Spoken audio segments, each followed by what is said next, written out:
Hello, folks, and welcome back to Behind Schedule and Over Budget, the show that watches you back. So, in today's episode, we're going to be introducing our series' second project. And what is that project, you may ask? Well, we're going to be building a Benchy. See, that was easy. Thanks for watching. Sorry for the lame humor. All this time in quarantine has got me thinking I'm funny, but I think once we get back to normal, that should all be fixed. So, we are going to build a Benchy, but hopefully this won't just be any normal Benchy, because what I'd like this Benchy to be, once we're done, is actually something like this. A wind-up little pool toy. And sorry for any headphone users out there. So yeah, what I'd like to do is build a neat little toy with either a pull string or maybe something like a winding handle that can be placed in a pool with a little propeller on it, and it'll, putter around the pool once you let it go. So first and foremost, you may be asking yourself, a project like this seems like a pretty big departure from the Grizz Sexton. And yes, it is, for two reasons. First, next project needs to be something smaller in scope than the Grizz Sexton. That was a pretty large scale project for me, and that was pretty tough, even, when my son slept most of the day. Now he doesn't, and I need to do something a little smaller in scale to fit in with the limited amount of energy I find myself with nowadays. The other reason, though, is that I like to change subjects from project to project, try out something new, something different from the last project. And also, I think this project's going to be fun because it'll have a lot of engineering fundamentals to it, which we'll talk about in a second. So yeah, I mean, this is a cool little, and plus I'm a mechanical engineer, so this will be a cool, very mechanical related project. That at the end of the day will give us a very fun little toy. And again, I'm also excited for it because my son's getting to that age where he can sit up on his own and play in the tub now, and I was always excited to make him some little toys to play with. So this will be the first one I think I'll ever be making him. So you guys will be along for the ride. I hope you enjoy it. So let's get down into what would be involved in order to make a wind-up toy. I mean, we actually have one right in front of us. So how does this bad boy work? Well, in this iteration, there's a pull string here. I'm not going to do it again because it's loud as hell, which we pull. That will wind up a wind-up mechanism on the inside of the toy, and then as it releases, it turns a propeller, and this is nominally buoyant. Otherwise, it would just putter around on the bottom of a pool instead of the top, and you get a little fun boat out of it. So again, what are the main things we've heard from that? We need a project or a benchy that's going to be buoyant first and foremost. It also needs to be stable. We'll need to build a wind-up mechanism inside of it, and that's about it. I mean, also I guess scale will be important. We don't want something tiny, mainly because it'll be very difficult to build and probably not very stable. And we also don't want something huge. I think actually what you're looking at here, this borrowed Benchy that I'm holding on to right now, is probably pretty close to the scale I'd imagine, maybe a little bit larger. So let's look at the Benchy for a second and see where we're starting at least. So again, it's a lovely little model. I'd call it a caricature of a tugboat. It's very charming, very just a very sweet, charming little model. Though there is one issue with it, which I'll demonstrate in a second.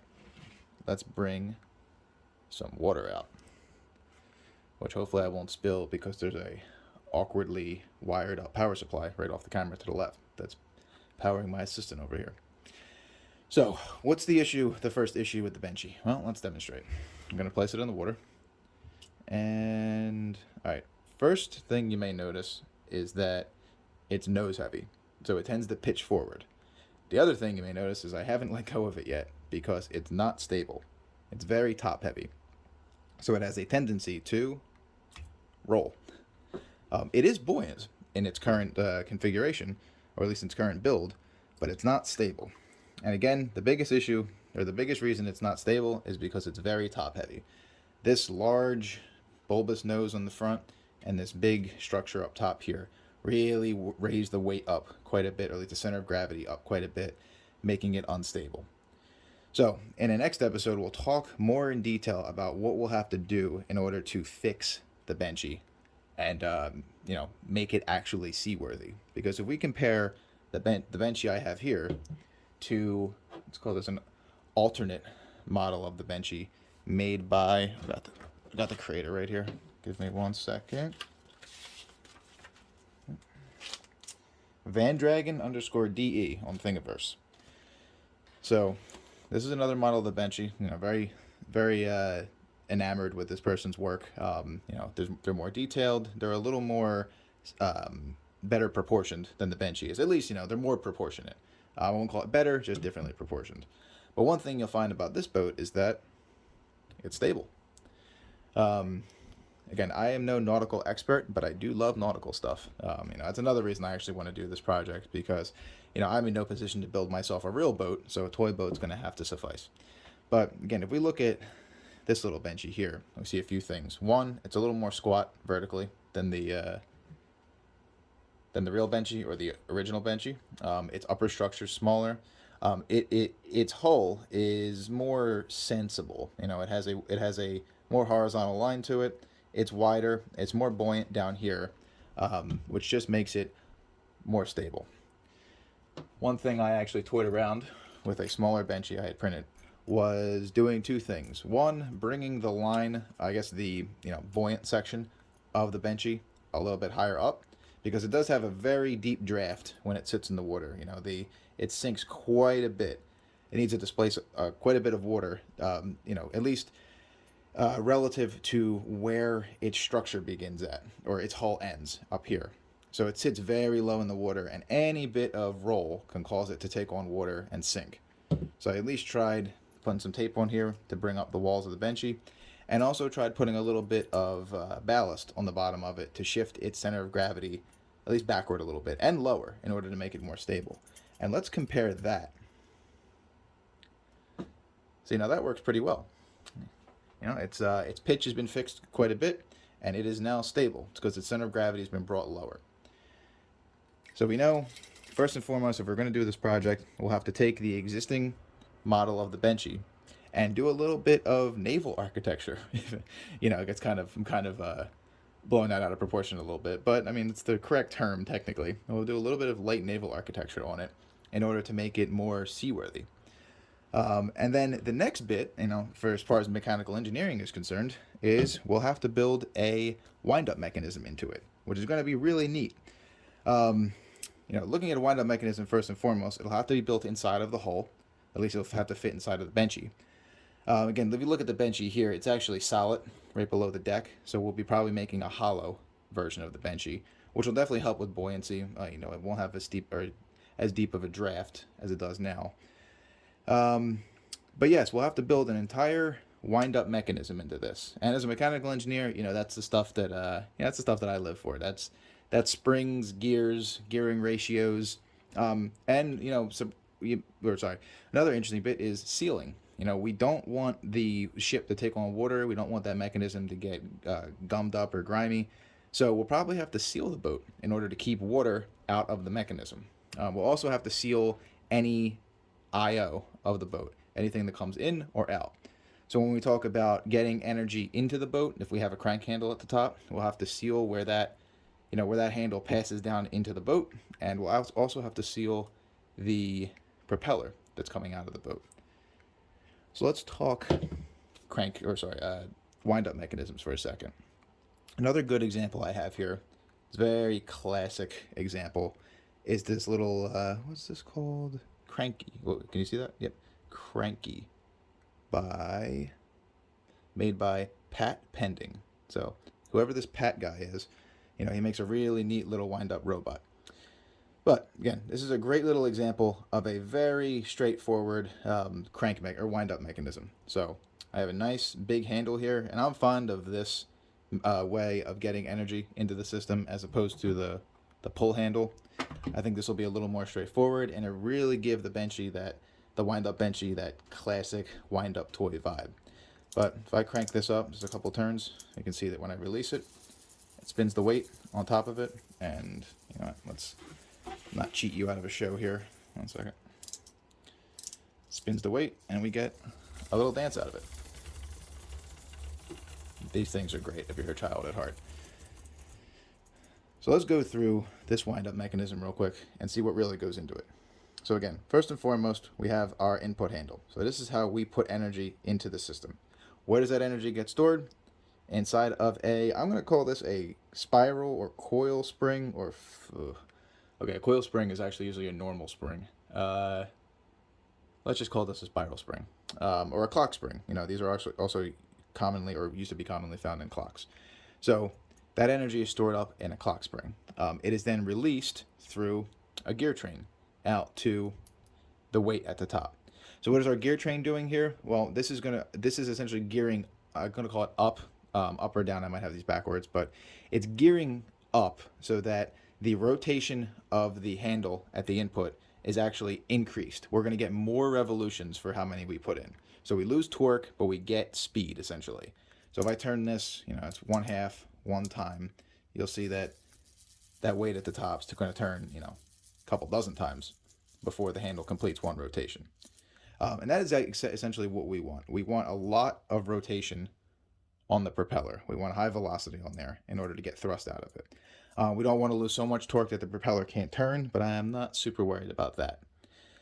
So another neat aspect about this gear train here, or at least this wind-up mechanism, first and foremost, let's just look at what it does. So again, we input energy into the spring. The spring is connected to well, we'll talk about that in a second, but it's nominally connected to this large gear here.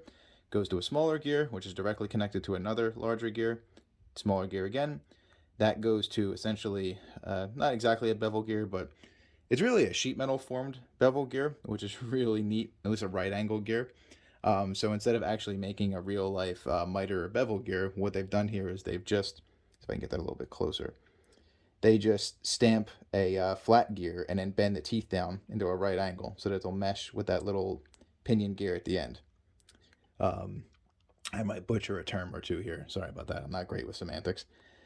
So again, what we're doing here is we're going from large gear to small gear, and then large gear to small gear, and then once again, large gear to small gear, which is essentially increasing our revolutions from the input to the output while decreasing our torque. So that's the gear train, at least. And there's one other special mechanism on here that I'd love to design in to the system. And that's something that really adds a lot of special feel and sound and what I'd like to call theater to something like this. And that, if you can hear it, is the ratchet, right? Do note as I turn this, right, you don't see the weight at the top turning. Despite the fact that technically you would imagine this crank handle would be connected to that spring. But because there's a ratchet on here, it means that as I turn the crank handle in this direction to load the spring, we don't actually drive the gear. Not until I release the handle do we actually start driving the gear. All right, there we go. And good. And I was actually a little perplexed as to how this was doing that and how they actually worked the ratcheting mechanism into this.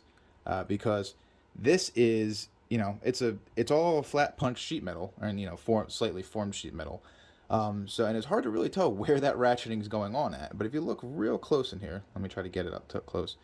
As I turn the handle, you'll see these openings in the output gear from the spring. See something moving underneath of them, and right there, you kind of see that it's a little formed spring arm. It has a little angle to it, kind of angled upward. And as I turn it this way to load the spring, it actually bends out of the way into the next hole, and the next hole, and the next hole, right? Until we come around again. So there's two of them on here. And again, as we load, it's always bending out of the way into the out of those circles. But once I release the handle and we go in the opposite direction, instead of being bent out of the way, it's actually locked in that position and will drive the gear. So, these things are little works of art in my opinion, because they do a lot of complex mechanisms, all done in, fairly simple, there's a few brass bushings in here, but usually just fairly simple stamped and formed sheet metal. So, again, wrapping this all up, our next project, we're going to make a wind-up Benchy. So, we're going to have to do some work in order to make the Benchy seaworthy. We're going to have to do some work to make the Benchy sealed. And then we're going to have to do some work to build a wind-up mechanism into this Benchy. That wind-up mechanism is going to have a big turn handle at the top that we can input energy into it. At the bottom or inside of the Benchy, there'll be a spring system that we can store that energy. We'll release that energy through a gear train so we can step up those rotations in order to drive a propeller.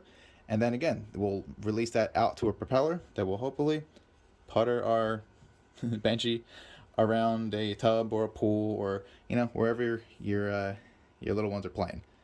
So, yep, that is it. I've got next episode. We'll go into a deeper dive into, you know, some of the mechanics or science behind this that I've been able to figure out so far, and we'll look at how this design is going to come together. So, I think that wraps it up for now. Thanks for watching.